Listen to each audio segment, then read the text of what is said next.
Hello students, welcome to canonical classes. और आज की वीडियो में हम स्टडी करेंगे classification of salts, that is उसकी फैमिलीज के बारे में। ठीक है, कौन कौन सी फैमिलीज होती हैं सॉल्ट्स की। तो सबसे पहले फैमिलीज, ठीक है, फैमिलीज ऑफ सॉल्ट्स। तो क्या होती है फैमिलीज ऑफ सॉल्ट्स? देखिए, अगर हम फैमिलीज ऑफ सॉल्ट सबसे फर्स्ट हम इसको डिवाइड करें on the basis of common salts, on the basis of common salt. अगर हम कॉमन सॉल्ट के बेसिस पे लिखें तो कॉमन सॉल्ट के बेसिस पे ये कैसे कैसे होंगे, जैसे कि सल्फेट्स हो गए हमारे, है ना। सल्फेट्स नाम क्यों पड़ा, देखना ध्यान से। एग्जाम्पल क्या है सल्फेट के? K2SO4, है ना, Na2SO4, CaSO4, MgSO4 और CuSO4। तो ये सभी क्या है? सल्फेट्स हैं। ओके, अब इनको सल्फेट क्यों बोला गया? क्योंकि इनके अंदर जो ये रेडिकल है, ठीक है, ये SO4 SO4 SO4 SO4, है ना, ये जो SO4 पे पावर 2 नेगेटिव है, दिस इज सल्फेट रेडिकल। ये क्या है आपका? सल्फेट आयन है, सल्फेट आयन।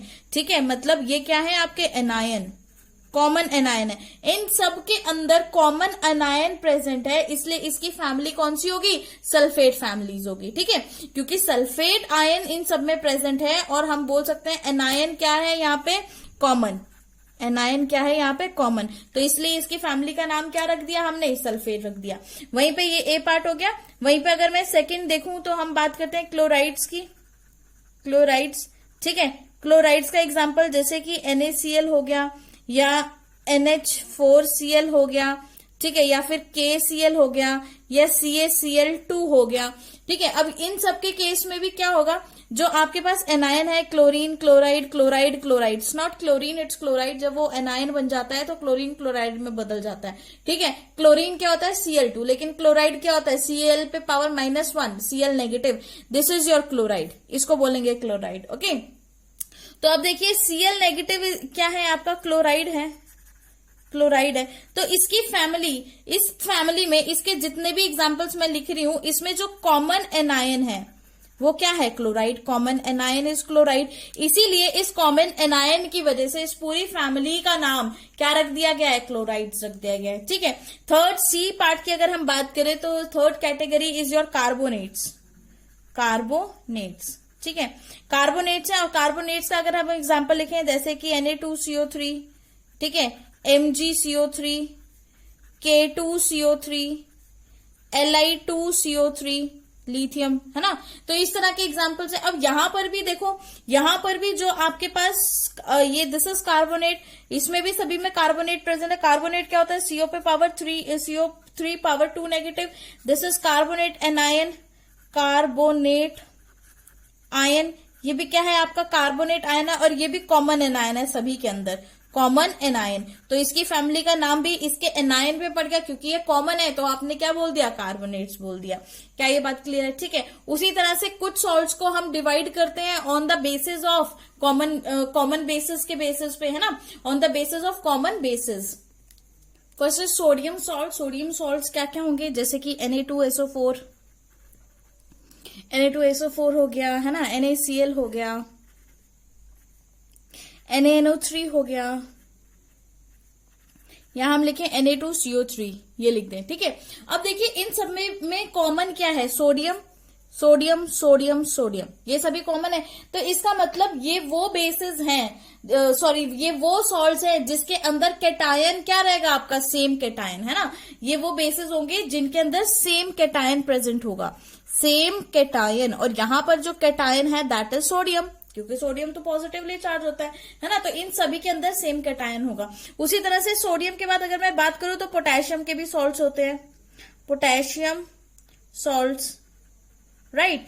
ये पोटेशियम सॉल्ट्स नाम क्यों पड़ा? क्योंकि पोटेशियम सॉल्ट्स में पोटेशियम कॉमन होगा। ठीक है, KCl हो गया, इसी का लिखती हूँ, इसी जैसे NaNO3 है ना, वहीं पे KNO3 भी होगा, राइट। और जैसे Na2CO3 वहां पे K2CO3 भी होगा। तो इसके अंदर भी, सबके अंदर क्या है? कॉमन आपका कैटायन, दैट इज पोटेशियम। कौन सा कैटायन है? पोटेशियम। वहीं पे अगर हम बात करें थर्ड, तो कैल्शियम के सॉल्ट्स भी होंगे, third is your calcium salts,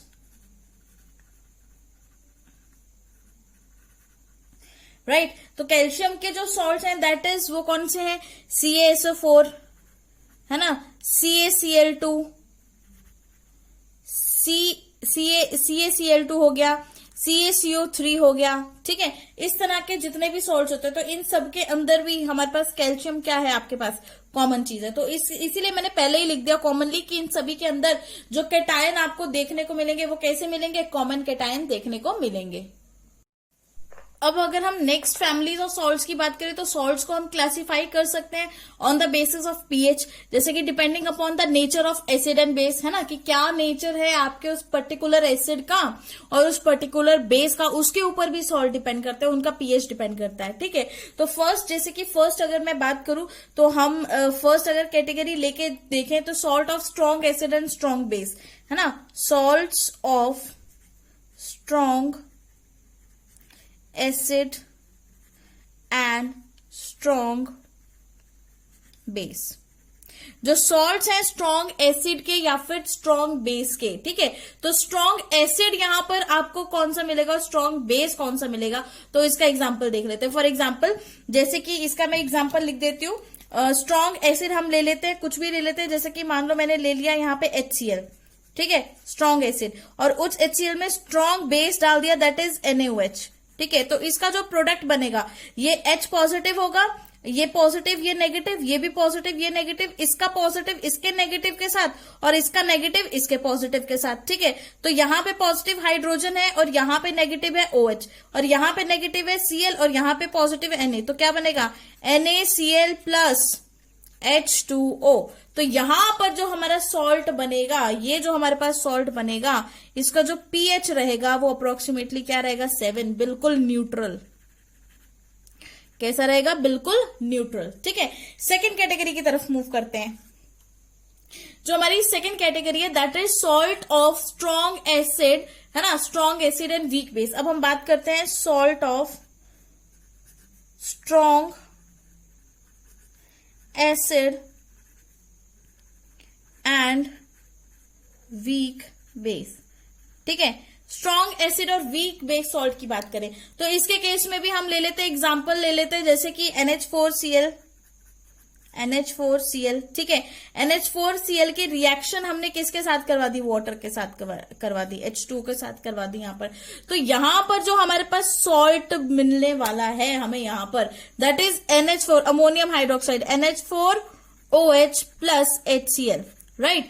तो यहां पर जो ये बना है हमारे पास अमोनियम हाइड्रोक्साइड, जो हमें मिलकर बना है, यहाँ पर जो हमने किया है वो कहाँ से आएगा, मतलब जब भी हम कोई दो अमोनियम को रिएक्ट करवाएंगे तो हमारे पास जो प्रोडक्ट आएगा अमोनियम हाइड्रोक्साइड, तो मतलब यहाँ पे जो हमारा एसिड है दिस इज स्ट्रॉन्ग एसिड, है ना, स्ट्रॉन्ग एसिड, और ये जो है दिस इज हमारे पास वीक बेस हो गया, वीक बेस, ठीक है। तो यहां पर ये बना किसकी वजह से, ये रिएक्शन किस किस के बीच में हुई, यहां पर जो रिएक्शन हुई है वो हमारे अमोनियम क्लोराइड और वाटर की वजह से हुई है। तो इट मींस यहां पर जो स्ट्रॉन्ग एसिड और वीक बेस, तो इन दोनों में से इफेक्ट किसका होगा, ये जो हमारा सॉल्ट होगा ये थोड़ा सा इसका जो पीएच होगा इज स्मॉलर देन 7, है ना। तो इसका मतलब ये कैसा होगा, एसिडिक सॉल्ट।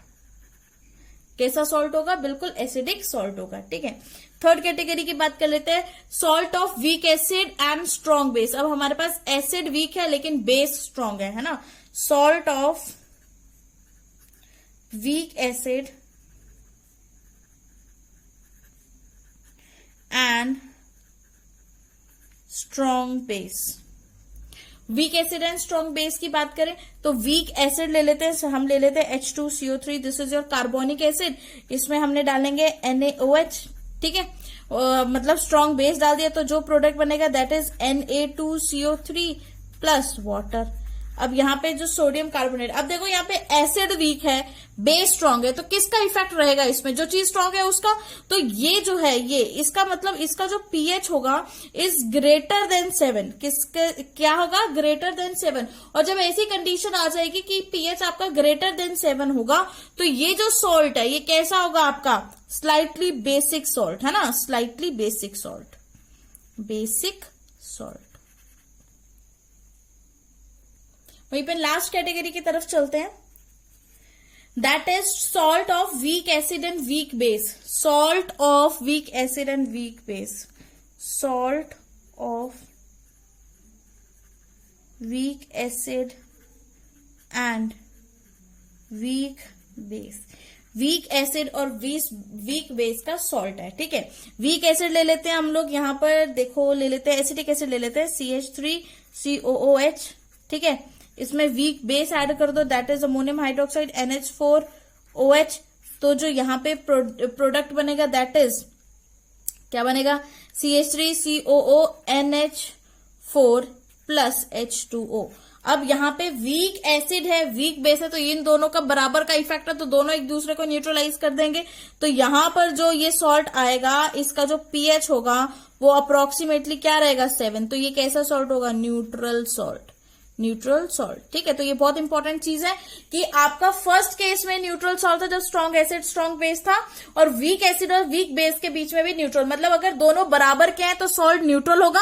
लेकिन अगर इन दोनों में किसी एसिड या बेस में किसी का भी इफेक्ट जरा सा भी ज्यादा है तो वो इफेक्ट अपना किसके अंदर दिखाएगा, सॉल्ट के अंदर भी दिखाएगा। जैसे कि जब हमने अमोनियम हाइड्रोक्साइड और HCl की प्रोडक्शन हुई थी, ठीक है, ये हमने जो इनकी रिएक्शन करवा के जो हमने अमोनियम क्लोराइड करवाया था, ठीक है, तो अमोनियम क्लोराइड जो pH था इज स्मॉलर देन 7, तो ये कैसा सॉल्ट बन गया था, एसिडिक, क्योंकि हमने एसिड स्ट्रॉन्ग लिया था। वहीं पे इसकी बात करें तो यहाँ पे हमने बेस स्ट्रॉन्ग लिया, एसिड वीक है, तो बेस अगर स्ट्रॉन्ग है तो सॉल्ट किसका हो गया, बेसिक सॉल्ट। लेकिन अगर दोनों बराबर के हैं तो आप क्या बोलोगे कि सॉल्ट न्यूट्रल है, मतलब दोनों में से किसी का राज नहीं चलेगा, क्योंकि सॉल्ट क्या हो गया आपका, टोटली न्यूट्रल हो गया। एक दूसरे के इफेक्ट को टोटली उन्होंने क्या कर दिया, खत्म कर दिया।